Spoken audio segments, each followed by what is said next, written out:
Jason Whitlock is a journalist. We're always happy to have him on the show. Jason, thanks so much for coming on tonight. No one ever says this, but I think it's true, that the bulwark against white supremacy, supremacy of any kind, racial supremacy of any kind, is faith. And that people of faith are far less likely, in fact, they're commanded not to judge people on the basis of how they were born. Why does nobody say that? Tucker, I'm so glad you're going there because you're speaking the absolute truth.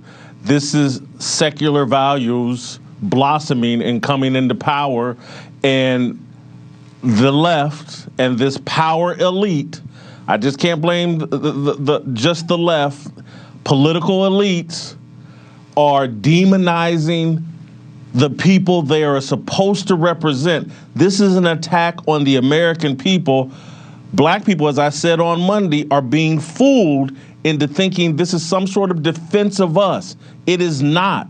When you start talking about basically a war on white supremacy, basically a war on people that you disagree with politically, because that's all this is. Whoever the left disagrees with gets painted as a white supremacist. It's happened to me. I'm black. I'm proudly black with 2 black parents, black siblings. I'm in no denial. I'm proud of being black. But now because I express conservative values, conservative non-political values, right, I'm seen as a friend of white supremacists. I'm a white supremacist. Anybody that disagrees with the left is a white supremacist. And now with this war on white supremacy, just like the war on drugs was an attack on the working class and poor, we're about to see it all over again. And I just want to reach out to black people and to let's quit being used as a pawn by a political organization, the left, Democrats. They're punching down. They're attacking 75 million people that voted for Trump. And in that attack, they're also attacking you. Trust me. Exactly. At some point, they're coming for you as well. This is not a defense of you. This whole thing, I've lived long enough to know the racial progress America has made. And so today, in his speech about white supremacy and people, Nicole Wallace talking about truth and the lies that have been told have justified this violence at the Capitol. What about the lies we listened to all summer about the police killing black people randomly? And they got everybody wound up in riots and violence all across the country. Police officers assassinated, citizens assassinated. No one gets blamed for that.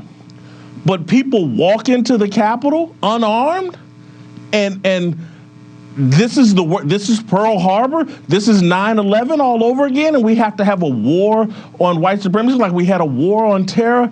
They got to cut it out, Tucker.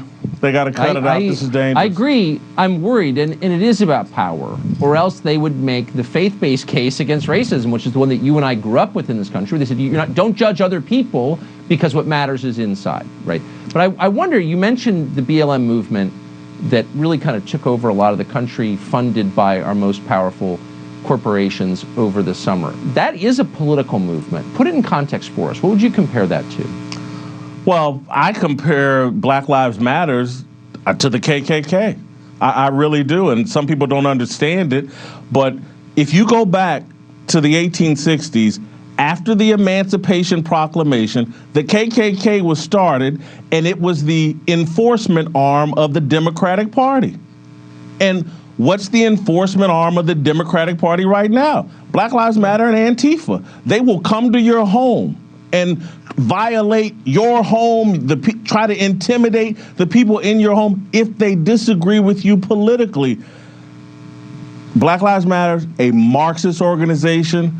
Marxism is hostile towards religion. That's why I'm glad you went there today. These are atheist values being expressed from our leaders, demonizing individual citizens here in America, branding them as white supremacists because they decided, because we disagree with their opinion about something. This is lunacy, and it's dangerous. What I love about your analysis, and I think the reason you're able to see this so clearly when so many others don't, is you understand these struggles as about power.